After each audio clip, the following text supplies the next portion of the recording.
Bobbi Althoff wasn't supposed to be what she is today. She was just a regular mom on TikTok making dry jokes about parenting and pretending she had no clue what she was doing. Then somehow, that same girl went from filming TikToks in her living room to interviewing one of the biggest rappers in the world. For a moment, it looked like she had become the internet's go-to source of celebrity interviews. But internet crowns don't stay on for long. The same people who pushed her up started clowning her just as fast. The awkward humor that once made her unforgettable suddenly made her annoying. Pretty dumb, right? Yeah. Yeah. Can I have $40,000? To do what with? I just want $40,000. Do you have a lot of money? Before the internet turned Bobbi Althoff into a meme, she was just another tired mom trying to survive parenthood. Her TikTok videos were full of bone-dry sarcasm, and it took only a silly clip of her dancing with a banana to make her an overnight success. In just 2 years, Bobbi created an army of about 3 million followers, mostly young moms who loved her because she felt like one of them. But they had no idea she was planning to leave all of that behind. In April 2023, Bobbi launched the Really Good podcast with an unseen personality. Suddenly, she wasn't acting like a mother. She was cold, blank, unimpressed. The kind of interviewer who would ask billionaire guests about their wealth. This whole thing was the exact opposite of how interviews are supposed to work. And surprisingly, it was a genius decision. The hip-hop world and influencer culture loved how absurd it was. The videos started blowing up instantly, one after another. But with fame comes criticism.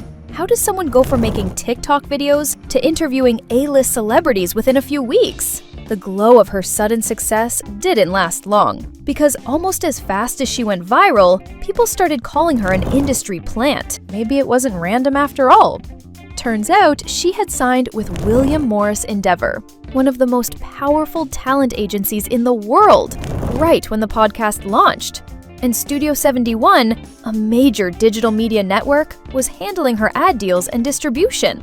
While she told fans she was an outsider who built everything herself, her guest list told a different story. Shaq, Mark Cuban, Drake, these are not people you casually message on Instagram and hope for the best.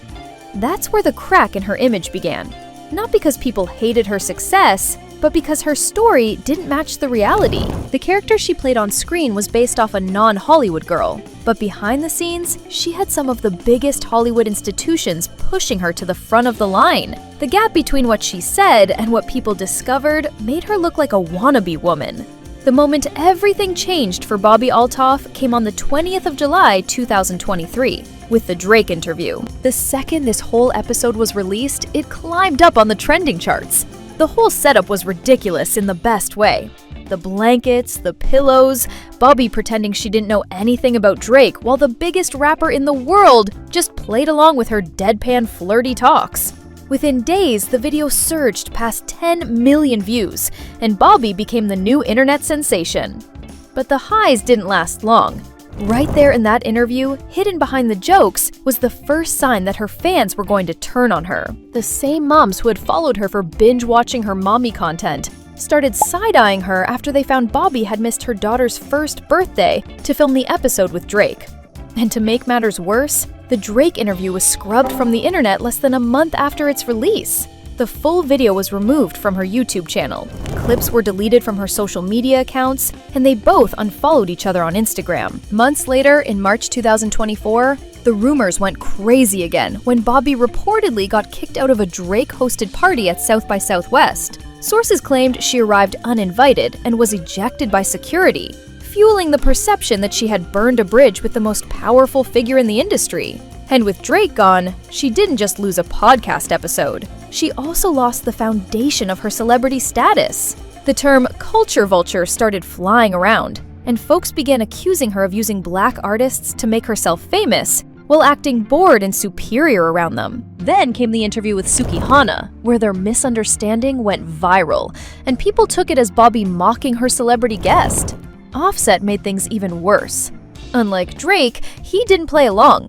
He called out her whole awkward act right in the middle of their interview. And then Keke Palmer finished the job without even trying. In her interview, she mentioned she and Bobbi shared the same manager. Kiki had spent 20 years grinding for her place in entertainment. Bobbi had spent a few months getting it handed to her.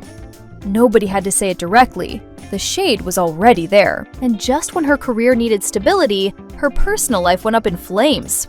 In February 2024, her husband Corey filed for divorce. But what really made the fans lose their mind was the detail hidden inside the paperwork. The separation date listed was July 4th. That's the exact same date when she skipped her daughter's first birthday to film the Drake interview. This was all the internet detectives needed. Suddenly, the talk wasn't about Bobbi, the funny, awkward host, anymore. It was shifting towards Bobbi, the mom who threw away her family to chase clout. But it's very hard for me to imagine what could have possibly happened between them during the show that would make them unfollow each other, and then also she would delete the interview. That interview is the biggest thing that she's ever done in her life. If she lives to be 800 years old, it will continue to be probably the biggest thing that she's ever done in her entire life. 11 million views. I don't get it. Bobbi tried to move on publicly. She posted a soft launch of a new relationship, but things didn't work. People started calling her out. It got so bad that she deleted the post and posted this on TikTok. I hate to make a video like this because it's embarrassing, and I know that I'm gonna see this a month from now and be like, why did you post that? And also posting this shows that I care, and I know some people feed off of saying hurtful things to like get a reaction, but today I posted a video of me and my boyfriend, and so many of the comments every single time I post him, which we've been together for a year, but without fail, every single time I post him, all the comments are about how I'm ran through, and oh, look, another one, or he probably doesn't know how ran through she is. Now, she wasn't just getting judged, she was getting humiliated. And then came the thing nobody deserves: the deepfake scandal. A fake, explicit video of her spread on X. Suddenly, her name was connected to adult content, shock threads, toxic communities. At this point, Bobbi was fighting with rumors, controversy, and trauma all happening at the same time. And when the rumors get loud, the numbers get quiet. The thing about overnight success is if people don't like you anymore, they don't click anymore. At the height of her success in 2023, every episode of the Really Good podcast was pulling millions of viewership. But by 2025, it was a completely different story. People had stopped watching her videos, and most importantly, YouTube had also stopped recommending her content to new viewers. The hype was dead. It didn't matter how good the interviews were, her previous audience wasn't coming back. But Bobbi pulled the plug and tried to bury the evidence.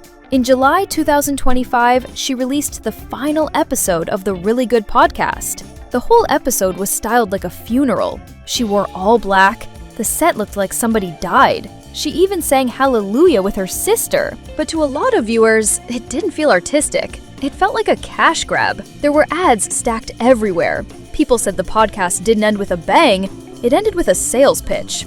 And the worst part? Bobbi admitted the truth everyone already knew. After airing her final episode, people thought she was leaving, but Bobbi had other plans. In late 2025, she announced her new show called Not This Again. The new set looked expensive. The production looked clean. She wanted to prove she could actually hold a real conversation, ask real questions, and show real curiosity. And on paper, that should have worked. People love a redemption arc. People love a comeback. But there was one big problem. The fans were not sure what border of Bobbi was real anymore. But still, to launch her redemption arc, the girl went right back to the man who made and ruined her career. The premiere episode of Not This Again was a reunion interview with Drake. The whole episode was curated to repeat history, and it actually did pretty well. The video currently sits at around 3 million views. For most podcasts, that number would have been huge. But for someone who once took over the whole internet in barely a couple of months, 3 million didn't feel like a comeback. And the next episodes made that even clearer. Bobbi interviewed NBA star Kevin Durant.